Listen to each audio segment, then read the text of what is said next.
ყირგიზეთი მომთაბარეთა ხელუხლებელი ბუნება. ჩვენი თავგადასავალი დედაქალაქ ბიშკეკიდან დაიწყო. ქალაქი, სადაც ჯერ კიდევაა შემორჩენილი კომუნიზმის ნაცრისფერი სტილი.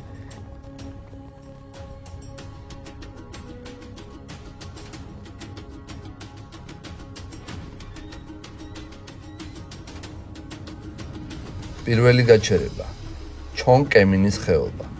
ეს არის ადგილი, სადაც ჰაერი იმდენად სუფთაა, რომ თავბრუ ეხვევა, ხოლო მთის ფერდობები ხავერდივით უფენია გარემოს.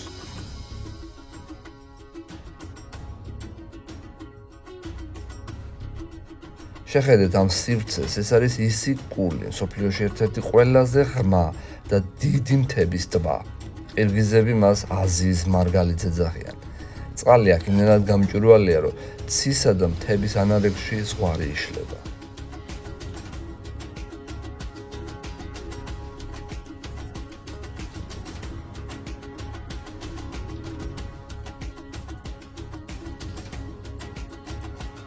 ჩვენ მივდივართ აღმოსავლეთით, კარკირას ხეობაში, ალპინისტებისა და თავისუფლების მოყვარულთა სამოთხეში.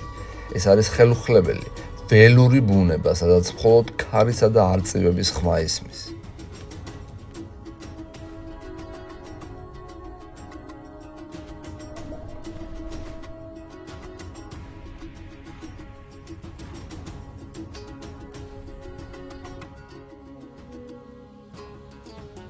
სულ რაღაც რამდენიმე საათში კი სრულიად განსხვავებულ სამყაროში, კარაკოლში ვხვდებით.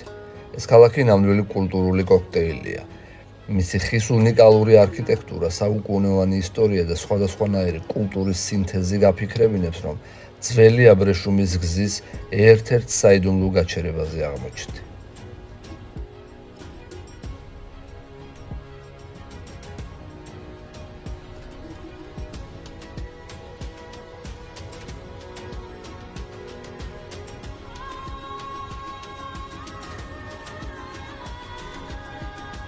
და როცა გონია, რომ ყირგიზეთმა ყველაფერი გაჩვენა, ბუნება სიურპრიზს გიმზადებს.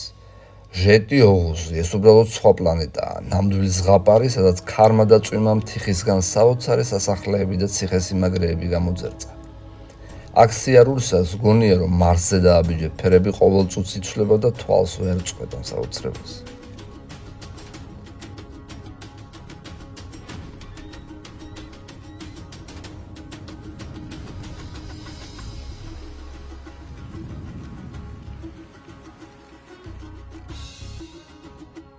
და ჩვენი მოგზაურობის კულმინაცია, ტბა სონკული, ზღვის დონიდან 3000 მეტრზე, მთების ალყაში მოქცეული ალპური ტბა.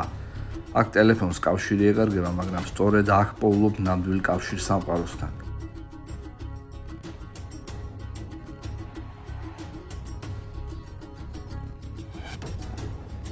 ღამის თევა ტრადიციული ურტებში, კოცონის ტკაცუნი, ცხელი ჩაი და ვარსკვლავებით მოჭედილი ცა, რომელიც იმდენად ახლოსაა, გონია ხელით შეეხება.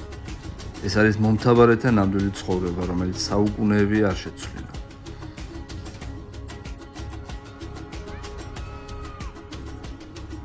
ამბობენ, რომ მოგზაურობიდან იგივე ადამიანი არასოდეს ბრუნდები.